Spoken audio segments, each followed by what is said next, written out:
Kaibigan, magandang tanghali. Ako na dito sa London po. Nagluto tayo ng po, sinigang na sea beam saka shrimps. Ayan. Ayan po. Ayan po. Ayos po ito, kaibigan. Ayan. Sa ilalim po niyan may isda. Siyempre madali lang maluto kasi itong pan po, itong shrimps natin. Kaya ganyan bagsak po.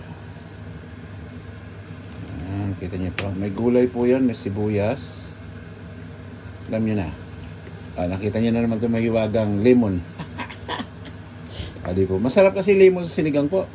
Kung hindi nyo na susubukan to, subukan nyo na po. Pilipinas, nagkakalamansi nga rin doon pagka nakukulangan sa asin.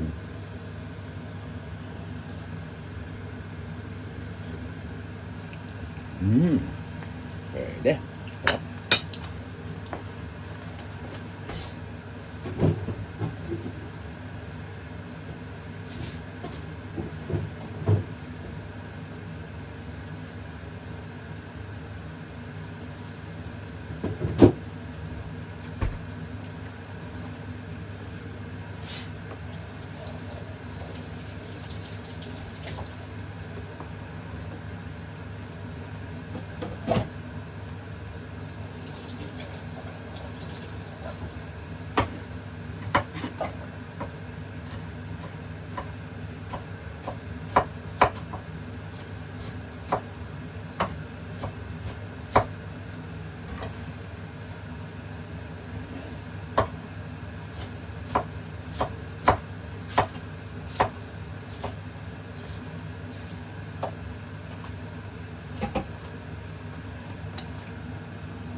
Kita niyo ba? Ayan, lalaki po niya, di ba, kaibigan?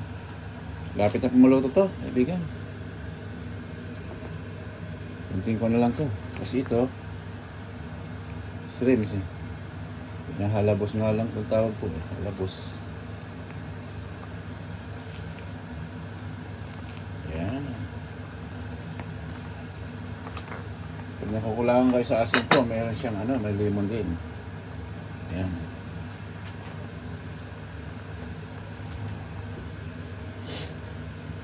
Lagyan tayo ng konting garlic pa po.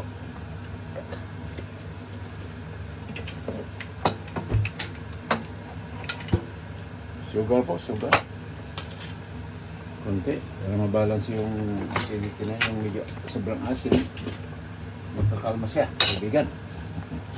Ayan.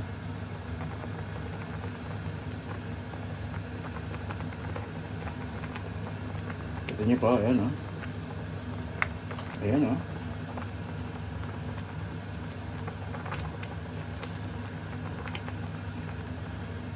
Marami pa to, kaibigan Yung isda kanina halos 1 kilo, tapos itong shrimp natin malalaki. Malalaki po yan, marami Kaya ko lang halukayin po kasi magdudurog na isda.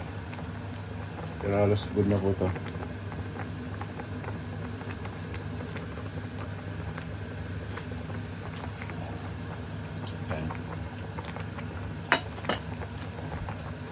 Lagyan na po tayo ng konting Yan, kaibigan. Yan. So, paano, kaibigan? Agree ba kayo na masarap? Aray, Pero masarap po to. Masarap to, alam niyo na. Ang katapat nito, saan yung rice natin? Itudo na natin, only rice na tayo. Only rice, only sabaw, Yan. Parang inasal lang, only rice.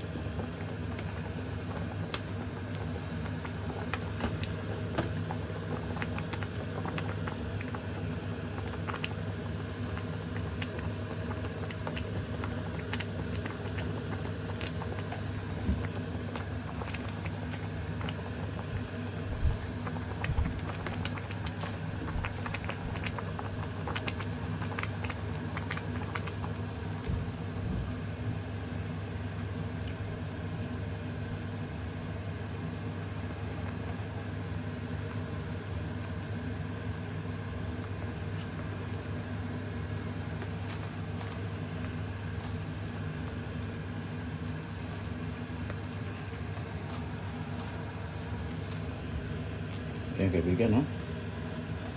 Ayan, no? Tignan niyo po. May isda po yan, ayan, sa ilalim na. Ayan po, may ibabaw na. Ayan. Sarap po ito. Sarap na. So, nandito lang muli mga kaibigan. Mamaya, pakita ko sa inyo pag magsalap tayo.